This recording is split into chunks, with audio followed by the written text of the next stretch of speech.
আমরা একটা রাজনৈতিক দল করি বাংলাদেশ আওয়ামী লীগ। আমাদের কিন্তু নিজেদের ঘোষণাপত্র আছে এবং নির্বাচনের পূর্বে আমরা একটা নির্বাচনের ইস্তেহার ঘোষণা দিই।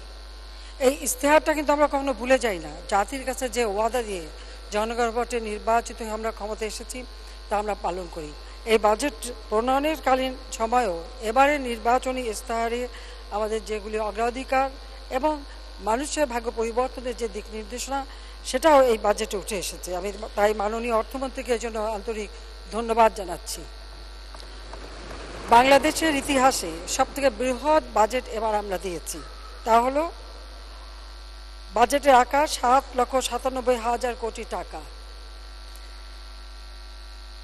মাননীয় স্পিকার, আমাদের বার্ষিক উন্নয়ন কর্মসূচি এডিপি 2,65,000 কোটি টাকা এবং আগামী অর্থ বছরের প্রবৃদ্ধির লক্ষ্যমাত্রা 6.75%।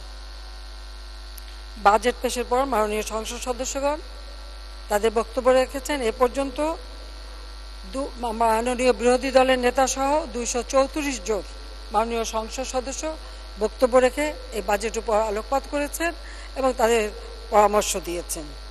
তাছাড়া বাইরেও অনেকেই নানা ধরনের বাজেট নিয়ে আলোচনাও করেছেন এবং যা যা পরামর্শ দিয়েছেন। কাজে যারা এই বাজেট দেওয়ার পর আলোচনা সমালোচনা যে যাই করুন, সকলকে আমি আন্তরিক ধন্যবাদ জানাচ্ছি। মাননীয় স্পিকার, কেউ কেউ বাজেটকে উচ্চ অভিলাষী বলেছে, কেউ বলছে ঘাটতি বাজেট। আবার কিছুক্ষণ আগে বিরোধী দলের নেতাও বললেন এই বাজেট বাস্তবায়ন সম্ভব না বা আমাদের প্রবৃদ্ধির হার কমাতে হবে, বার্ষিক উন্নয়ন কর্মসূচি কমাতে হবে ইত্যাদি ইত্যাদি। এবং এই চ্যালেঞ্জ নেবার মতো সক্ষমতা আছে কিনা। মাননীয় স্পিকার, চ্যালেঞ্জ নেওয়াটাই তো আমাদের কাজ। আমরা তো চ্যালেঞ্জ নিয়েই চলতে চাই এবং চ্যালেঞ্জ নিয়েই এগিয়ে যাচ্ছি।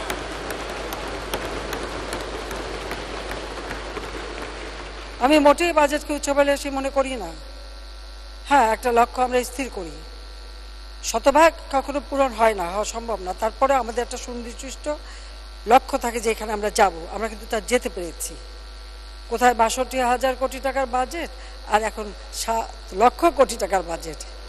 আমরা তো এই জায়গায় আসতে পেরেছি, চ্যালেঞ্জ নিয়েছি বলে এটা সম্ভব হয়েছে।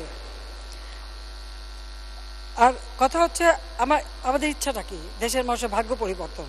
সেই জন্যই তো উন্নয়ন বাজেট। উন্নয়নের বাজেট অবশ্যই আমার দেশের মানুষের যে উন্নয়ন আমরা এ পর্যন্ত করেছি তার গতিধারাটা যেন অব্যাহত থাকুক, সে লক্ষ্য নিয়েই আমরা এই বাজেট প্রণয়ন করেছি এবং উন্নয়ন বাজেট দিয়েছি। কারণ এখানে কমাবার কোনো কিছু নেই। মাননীয় স্পিকার, আজকে বাংলাদেশ সারা বিশ্বে একটা মর্যাদার আসন অধিষ্ঠিত করেছে। আজকের বাংলাদেশ আর ওই হাত পেতে ভিক্ষা চাওয়া বাংলাদেশ না, পরমুখাপেক্ষী না।